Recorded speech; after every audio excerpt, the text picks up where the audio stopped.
Hello दोस्तों, क्या आपको पता है कि आइडियल गैस इक्वेशंस क्या होते हैं और डिफरेंट टाइप से आइडियल गैस इक्वेशंस हम कैसे डिराइव करते हैं। तो माई सेल्फ अभिषेक गुप्ता और मैं आज आप लोग को बताऊंगा कि डिफरेंट टाइप के प्रोसेस के लिए आइडियल गैस इक्वेशंस होते क्या है, क्योंकि आपके एग्जाम्स में डायरेक्ट पूछे जाते हैं इस प्रोसेस के लिए आइडियल गैस इक्वेशंस क्या होते हैं। तो बहुत ईजी है, तो डिफरेंट टाइप देखते हैं, फिर हम लोग क्लास स्टार्ट करते हैं।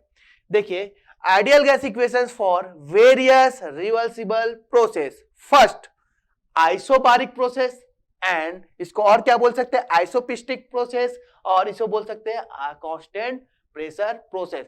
सेकंड वन इज, देखिए सेकंड वन क्या है, आइसोकोरिक प्रोसेस। तो आइसोकोरिक प्रोसेस का मीनिंग क्या होता है, constant volume process. Third one क्या है आपके पास, isothermal process, that means temperature is equal to constant. Okay, and fourth one is the reversible adiabatic process, that means isentropic process, and last one is the polytropic process.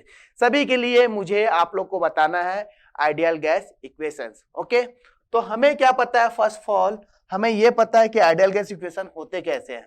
ठीक है, तो देखिए ideal gas equation,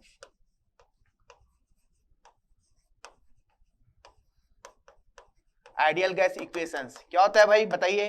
PV is equal to MRT, PV is equal to MRT, ये है सभी के लिए process. Okay, सभी प्रोसेस के लिए आप स्टैंडर्ड आइडियल गैस इक्वेशंस क्या होता है, PV is equal to MRT, where P is equal to pressure, where P is equal to pressure, that means क्या होगा आपका प्रेशर, एब्सोल्यूट प्रेशर की बात करेंगे। ओके, किस लिए, एब्सोल्यूट प्रेशर। ओके, यूनिट की बात करोगे तो क्या मिलता है आपको, पास्कल। ठीक है, पहले इसको देख लेते हैं, फिर मैं आप लोग को बताता हूं। देन V क्या है, V क्या है आपका, that is a P, and V क्या है आपका, V that is a volume, volume of the substance, volume. Okay, इसके लिए यूनिट क्या होगा, मीटर क्यूब, क्या हो जाएगा, मीटर क्यूब। एंड M क्या है, mass of gases, mass of gas. Okay, unit क्या होगा आपका, केजी, यूनिट क्या होगा इसका, केजी। एंड आर क्या है आपका, यहां पर जो आर दिख रहा है ये है कैरेक्टरिस्टिक गैस कांस्टेंट, क्या आपका कैरेक्टरिस्टिक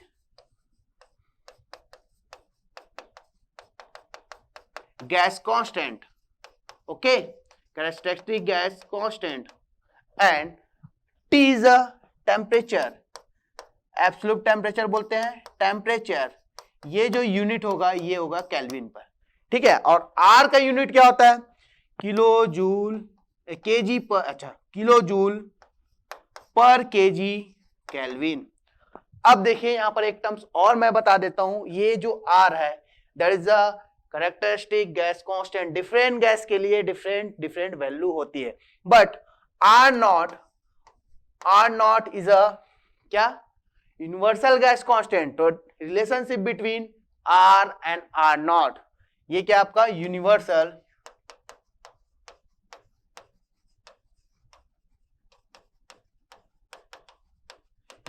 गैस कांस्टेंट। क्लियर, तो relationship between R and R not क्या होता है भाई, क्या होता है, देखिए आर एंड आर नॉट में रिलेशन में आप लोग को बता देता हूं, characteristic gas constant is equal to universal gas constant upon molecular weight, that is a standard relation. Okay, so where R is equal to characteristic gas constant and R not is equal to universal gas constant, and M यहां पर जो दिख रहा है आपको ये क्या है, molecular weight of the gases. Clear, तो ये है बेसिक आइडियल गैस, क्या है basic ideal gas equations.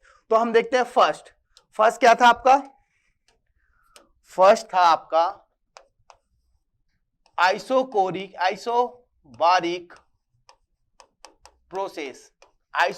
Process के लिए आपको आइडियल गैस इक्वेशंस निकालने हैं। इसका मीनिंग और क्या है बताया मैंने, isobaric process that means constant volume process, sorry constant pressure होगा ना, कांस्टेंट प्रेशर प्रोसेस। सपोज अब देखिए कैसे हम लोग डिराइव करते हैं, हमारे पास सिंपल स्टैंडर्ड इक्वेशंस क्या है, PV is equal to MRT। Okay, तो देखिए प्रोसेस 1 to 2, प्रोसेस 1 के लिए देखिए हम लिख सकते हैं P1 V1 is equal to MRT1। Okay, equation number 1। Similar to point 2 के लिए क्या हो जाएगा, P2 V2 is equal to MRT2, equation number 2। Okay, तो अब देखिए मुझे बताइए कि आपको क्या निकालना है, 1 to 2 प्रोसेस के लिए आइडियल गैस इक्वेशन निकालना है। तो हम क्या करेंगे, 1 डिवाइड बाई 2 कर देता हूं मैं। तो P1 V1 upon P2 V2 is equal to MRT1 upon MRT2। Okay, MR that is a constant, cancel out हो जाएगा। एंड यहां पर क्या दिख रहा है, isobaric process, that means P1 is equal to, हम क्या लिख सकते हैं, P2। P1 is equal to P2, that means V1 upon V2 is equal to T1 upon T2.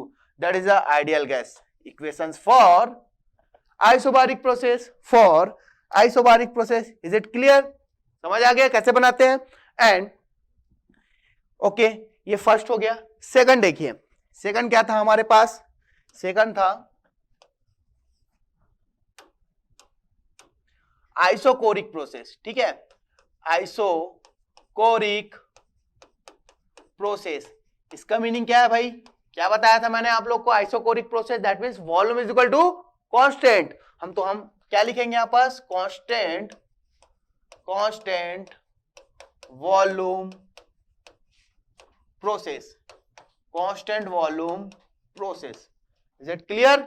Okay, that means V is equal to constant and V is equal to constant, that means V1 is equal to V2. So now apply the ideal gas equations for point number 1 and 2. हम किसके लिए निकाल रहे हैं, process 1 to 2 के लिए निकाल रहे हैं भाई। तो प्रोसेस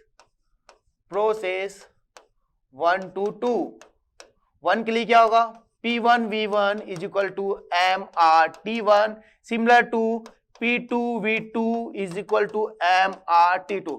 तो हमें कुछ भी नहीं करना है, जो आपके पास 2 इक्वेशंस है उसको डिवाइड कीजिए। तो डिवाइड करूंगा क्या होगा, that is equation number 1 and 2। तो डिवाइड करेंगे तो P1 V1 upon P2 V2 is equal to MRT1 upon MRT2।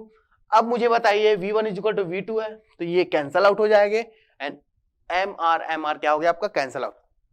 तो ideal gas equations for constant volume process is equal to, हमें क्या मिला, P1 by P2 is equal to T1 by T2। That is the second equation, that is second equation. Okay, third देखते हैं भाई। तो third क्या होता है आपका, थर्ड हमारे पास है आइसोथर्मल प्रोसेस। क्या है, आइसोथर्मल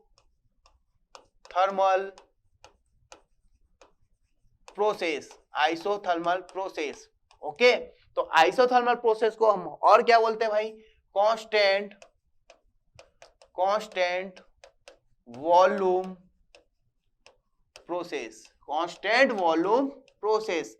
अच्छा, कांस्टेंट वॉल्यूम प्रोसेस, सॉरी यहां पर क्या लिख सकता हूं मैं, आइसोथर्मल प्रोसेस, दैट मींस क्या होगा, आइसोथर्मल प्रोसेस होगा ना। आइसोथर्मल प्रोसेस मीनिंग होता है कांस्टेंट टेम्परेचर प्रोसेस। ठीक है, constant temperature process. Is it clear? Okay, so now that means T is equal to constant, हम इसे और क्या लिख सकते हैं, T1 is equal to T2, T1 is equal to T2 लिख सकता हूं मैं। ओके, तो देखिए प्रोसेस 1 to 2, प्रोसेस 1 to 2, तो प्रोसेस 1 to 2 में हम क्या करेंगे, पॉइंट नंबर 1 के लिए क्या होगा, ideal gas equation P1 V1 is equal to MRT1, similar to P2 V2 is equal to MRT2। Okay, इस दोनों इक्वेशंस को आप डिवाइड कीजिए अगेन। तो डिवाइड कर लेते हैं अपन, डिवाइड कर 1 डिवाइड बाई 2 कर दिया मैं। तो क्या हो जाएगा, P1 V1 upon P2 V2 is equal to MRT1 upon MRT2। तो आप देखिए यहां पास ये सारी टर्म्स क्या हो गए, कैंसल आउट। तो हम क्या लिख सकते हैं, P1 V1 is equal to P2 V2। Okay, P1 V1 is equal to P2 V2 और PV is equal to constant। क्या लिख सकता हूं मैं, PV is equal to constant। और इक्वेशंस क्या होंगे, P1 upon P2 is equal to V2 upon V1. That is the ideal gas equation for isothermal process. That means temperature constant. Clear that? Next, number 4. Number 4 क्या है आपके पास? देखिए number 4 में हम क्या लिख रहे हैं? रिवर्सिबल एडियाबैटिक प्रोसेस एंड इसे हम क्या बोलते हैं? आइसेंट्रोपिक प्रोसेस बोलते हैं. क्या बोलते हैं? Isentropic process. ओके, तो आइसेंट्रोपिक प्रोसेस दैट मींस क्या हुआ? Entropy is equal to constant. तो मैं यहां पर लिख सकता हूं S is equal to C. That means entropy is equal to constant, और हम यहां पर लिखेंगे PV raised to power gamma is equal to constant. This is the ideal gas equation for reversible adiabatic process. और standard formula देखिए, process 1 to 2, process 1 to 2 के लिए हम क्या लिख सकते हैं? P1 V1 की power gamma is equal to constant. Similar to क्या हो जाएगा? P2 V2 की power gamma is equal to constant. तो दैट मींस आपको मिलेगा P1 upon P2 is equal to क्या लिख सकता हूं मैं? V2 अपॉन V1 की पावर गामा. ठीक है, that is a ideal gas equation. But मैं आपको स्टैंडर्ड फॉर्म लिखा रहा हूं किसके लिए? Ideal gas equation for reversible adiabatic process. इसे याद करना है आपको, कभी भूलना नहीं है. ठीक है, देखो बहुत इंपॉर्टेंट है.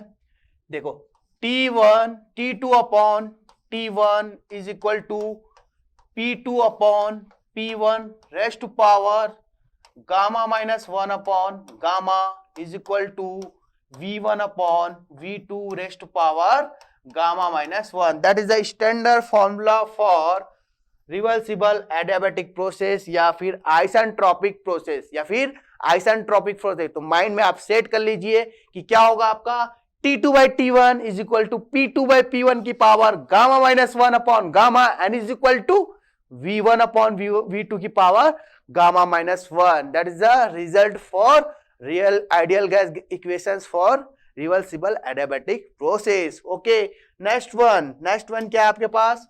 नंबर 5 में हमारे पास था पॉलीट्रॉपिक प्रोसेस. ओके, तो पॉलीट्रॉपिक प्रोसेस के लिए आपके पास स्टैंडर्ड फॉर्मूला क्या है भाई? देखिए, इसके लिए डायरेक्ट लिख रहा हूं मैं. Polytropic PV raised power n is equal to constant. अब बोलेंगे sir what is the n? n is a polytropic index. क्या है n? क्या आपका? Polytropic index. क्या मिला हमको? Polytropic index. तो इसके लिए भी सिंपल, देखिए आप जैसे रिवर्सिबल एडियाबैटिक प्रोसेस के लिए निकाले थे तो वहां n इज इक्वल टू क्या था? गामा. तो उसी की जगह वैल्यू पुट अप कर देते हैं. तो प्रोसेस 1 के लिए क्या हो जाएगा? 1 और 2 के लिए हम लिखेंगे तो P1 V1 की power n is equal to constant and P2 V2 की power n is equal to constant. और इसको PV is equal to MRT के इक्वेशंस में पुट अप करेंगे तो फाइनल इक्वेशंस आपको मिलेंगे यहाँ पास. T2 by T1 is equal to P2 by P1 raised to power n minus 1 upon n is equal to V1 upon V2 की power n minus 1. This is the ideal gas equations for polytropic process. ठीक है, तो किसी की value put up करके दूसरी value हम यहां से निकाल सकते हैं. तो आई होप आप लोग को क्लास बहुत इंजॉय किए होंगे. ठीक है, तो ये जो सिंपल डाउट है तो अपने को कुछ नहीं करना है. PV इक्वल टू MRT पता है, तो जिस हिसाब से मैंने आप लोग को बताया उस हिसाब से आप इसको देखिए. और नेक्स्ट वीडियो में और बहुत सारी चीजें आप लोग को देखने को मिलेंगे. तो इस वीडियो को लाइक एंड शेयर कीजिए. और आपको लगता है कि कुछ और टॉपिक आपको चाहिए तो कमेंट बॉक्स में लिख कर भेज दीजिए. उसके बाद हम उस टॉपिक पर आप लोग के लिए वीडियो बना देंगे. Okay, thank you. Next video में मिलते हैं अपन.